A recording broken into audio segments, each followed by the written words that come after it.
యాదాద్రి భువనగిరి జిల్లా చౌటుప్పల్ మండలం మసీదుగూడెంలో ప్రజాపాలన రేషన్ కార్డులు, ఇందిరమ్మ ఇండ్లు, ఇందిరమ్మ ఆత్మీయ భరోసా, రైతు భరోసా లబ్ధిదారులకు మంజూరు ఉత్తర్వుల పంపిణీ కార్యక్రమంలో పాల్గొని లబ్ధిదారులకు మంజూరు పత్రాలను పంపిణీ చేసిన గౌరవ మునుగోడు శాసనసభ్యులు కోమటిరెడ్డి రాజగోపాల్ రెడ్డి.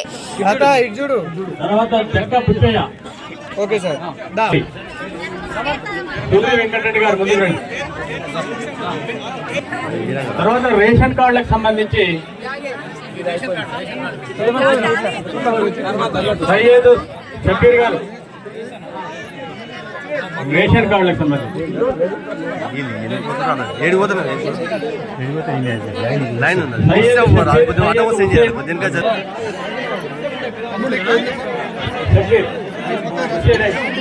తర్వాత పక్క మాధవి సయ్యద్ హుసేన్ వచ్చిండమనండి పక్క మాధవి సయ్యద్ హుసేన్ తర్వాత పక్క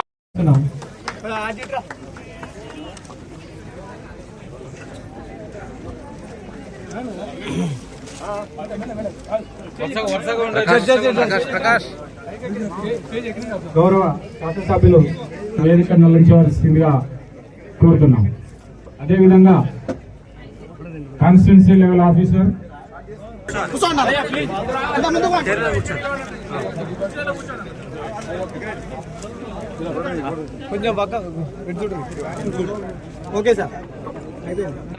ఏర్పాటు చేసిన లబ్ధిదారుల పంపిణీ కార్యక్రమానికి విచ్చేసిన మన గౌరవ ఎమ్మెల్యే ప్రియతమ నాయకుడు రాజగోపాల్ రెడ్డి గారికి, పేదల కోసం, బలహీన వర్గాల కోసం ఏదైతే ఎన్నికల సందర్భంగా చెప్పిందో వాటిని నెరవేర్చుట కొరకు ఆలస్యమైనా సరే ఒక్కొక్కటిగా ప్రజలకు ఇవ్వాలన్న ఆశయంతో మొట్టమొదటిసారి ఇచ్చిన హామీని నెరవేర్చుటకు మొత్తం మండలానికి ఒక గ్రామంలో మొట్టమొదటిగా ఈరోజు స్టార్ట్ చేసిన తర్వాత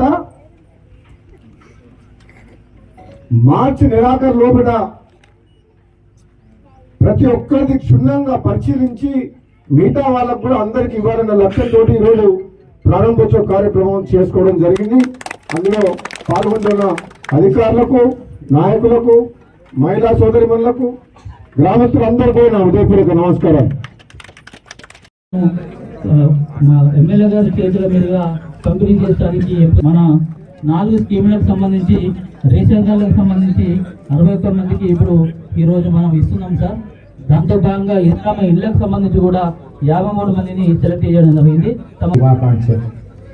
డాక్టర్ బాబాసాహెబ్ అంబేద్కర్ గారు ఈ దేశ ప్రజలకు అందించిన రాజ్యాంగం 75 వసంతాలు పూర్తి చేసుకొని 76వ వసంతంలో అడుగుపెడుతున్న సందర్భంగా 4 కోట్ల తెలంగాణ ప్రజల ఆశీర్వాదంతో ఏర్పడ్డ ప్రజాపాలన ఇందిరమ్మ రాజ్యం ఈరోజు పడుతున్నారు. మీ రేవంత్ అన్నగా మీ ఆశీర్వాదం తీసుకొని తెలంగాణ రాష్ట్ర ముఖ్యమంత్రిగా 13 నెలలు పూర్తి చేసుకున్న సందర్భంలో ప్రజలకు ఇచ్చిన గ్యారెంటీలను ఒకటి ఈరోజు ప్రారంభించుకోవడం నాకు ఎంతో సంతోషంగా ఉంది. 4 కోట్ల తెలంగాణ ప్రజల యొక్క సంక్షేమం కోసం ప్రజాపాలనలో నిరంతరం శ్రమిస్తూ ప్రజలతో మమేకమవుతూ ప్రజా పరిపాలన అందిస్తూ ఇండ్ల విషయంలో సరే, రేషన్ కార్డుల విషయంలో సరే, మహిళలకు ఇచ్చే ఇందిరమ్మ భరోసా విషయంలో సరే, ఎవరన్నా ఈ లిస్టులో లేకున్నా సరే మీరు భయపడాల్సిన అవసరం లేదు. ఇంకా 4 ఏళ్ళు ప్రభుత్వం ఉంది. మన నెలకో 2 నెలలకో 3 నెలలకో మీ లిస్టుల పేరు వచ్చి చూసే బాధ్యత నాది. అందుకనే ప్రశాంత వాతావరణంలో, ఎందుకంటే అక్కడ పోతే గ్రామ సభలో ఇక్కడ పెద్ద లొల్లి అవుతుందంట. ఎందుకు లొల్లి అవుతుంది అర్థమయ్యేటట్టు ప్రజలకు చెప్పాలి. ప్రభుత్వ ఆలోచన ఎంతసేపు పేదవాళ్లకు సంక్షేమ పథకాలు అందాలన్నదే ఈ కాంగ్రెస్ పార్టీ ప్రభుత్వ లక్ష్యం, మా లక్ష్యం. ఎమ్మెల్యేగా నా బాధ్యత. కాబట్టి మీ అందరికి కూడా హామీ ఇస్తున్నా, మహిళలు ఎవరు కూడా భయపడాల్సిన అవసరం లేదు. మూడవది రేషన్ తోట శరత్ కుమార్ ఊదూరి నందిని నెక్స్ట్ ఊదూరి నందిని కొంచెం దూరంగా ఉండండి. ఊదూరి నందిని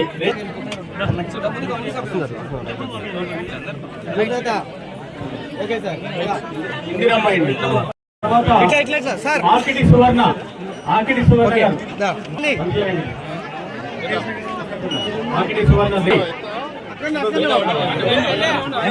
దేవరకొండ ఎల్లయ్య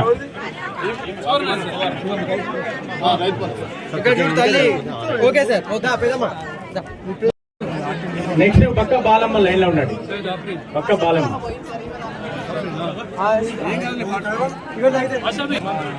చూడు తర్వాత పక్క బాలమ్మ గారు అమరావతి ఎర్రసాని అమరావతి ఓకే దా పెద్దమ్మా పలసం కృష్ణవేణి ఓకే సార్ ఉన్నారా పలసం ఎక్కడ జంగారెడ్డి పలసం జ్యోతి గారు ఓకే సార్ దా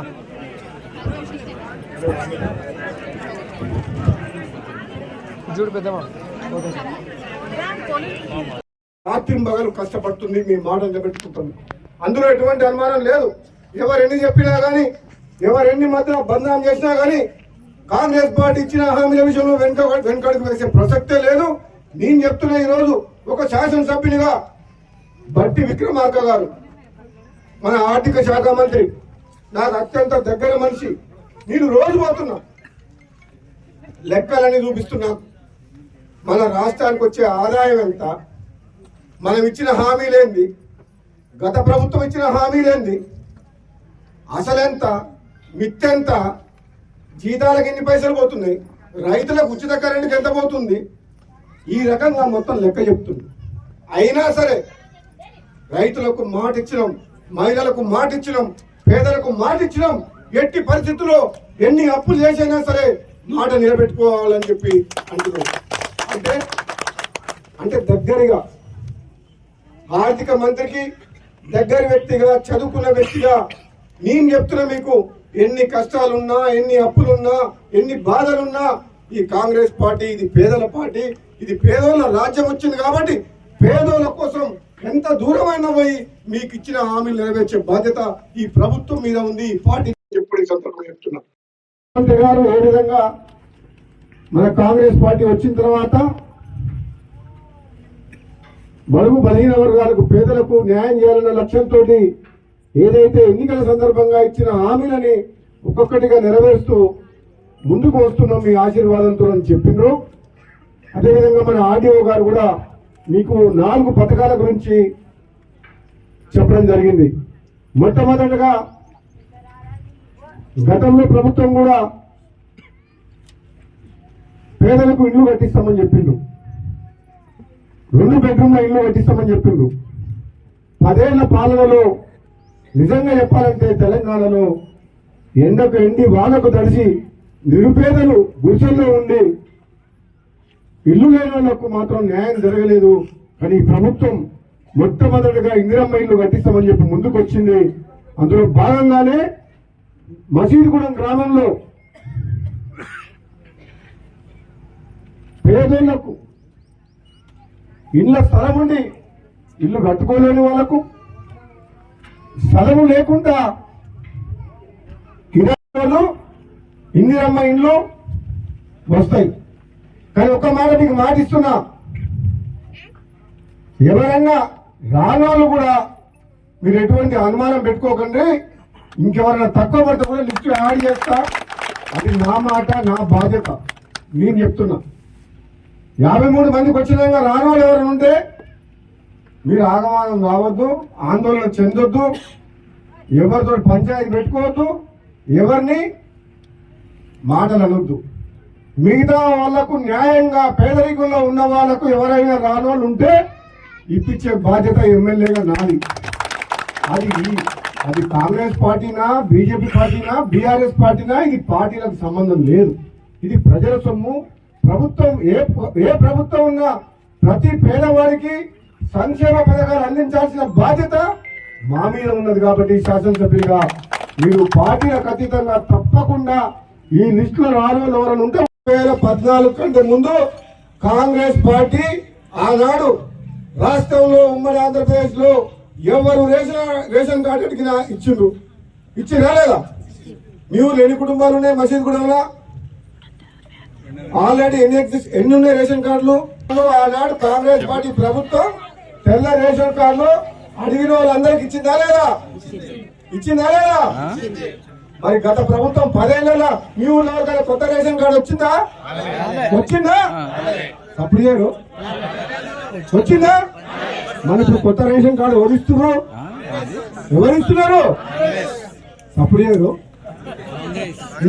ఇంత మంచి పని చేస్తుంటే రేషన్ కార్డులు ఇస్తుంటే మీరుండే దానికంటే ఆల్రెడీ ఎన్ని కార్డులు ఉన్నాయమ్మా? ఇప్పుడు 288 రేషన్ కార్డులు ఇప్పుడు మీ ఊళ్ళో ఉన్నాయి. అంత ముందుకు 10 ఏళ్ల కింద ప్లాన్ పెళ్లి కాలే, అంతేనా? ఇప్పుడు కొడుకు పెళ్లి అయింది, కోడలు వచ్చింది, ఆ ఇంట్లోనే ఉంటుంది. వాళ్ళు ఏదంటే పక్కకి ఇల్లు తీసుకొని సంసారం పెట్టింది కాబట్టి వాళ్ళకు కూడా రేషన్ కార్డు కావాలి. అట్లా 10 ఏళ్లలో ఎంతమంది పెరిగిరు? 60 మంది కొత్త రేషన్ కార్డు వస్తున్నాయి. ఈ 60 మంది కాక మళ్ళా కూడా చెప్తున్నాం, మీరు రేషన్ కార్డులు అనేది ఇయ్యాలతో అయిపోయి ముచ్చట కాదు. అప్పుడు అంటే 10 ఏళ్ళ దాకా ఇయ్యలే, ఇప్పుడు అట్లుండదు. నిరంతరంగా కొడుకు పెళ్ళై కోడలు వచ్చి సంసారం పెట్టుకొని విడిపోయి వేరే సంసారం పెట్టుకుంటే ఇవాళ పెళ్లి కానీ పిల్లగానికి రేషన్ కార్డు రాదు. కానీ రేపు పెళ్లి అయితే కొడుకు కోడలు వచ్చిన తర్వాత వాళ్ళకు రేషన్ కార్డు ఇవ్వాలి, వాళ్ళని ఒక కుటుంబం కింద గుర్తించాలి. కాబట్టి ఇప్పటి నుంచి ఎప్పుడు అవసరం ఉంటే అప్పుడు కొత్త రేషన్ కార్డు అప్లై చేసుకోవచ్చు. ఈ రోజు 60 ఇచ్చిన తర్వాత 60 తోటి ఆగిపోయింది.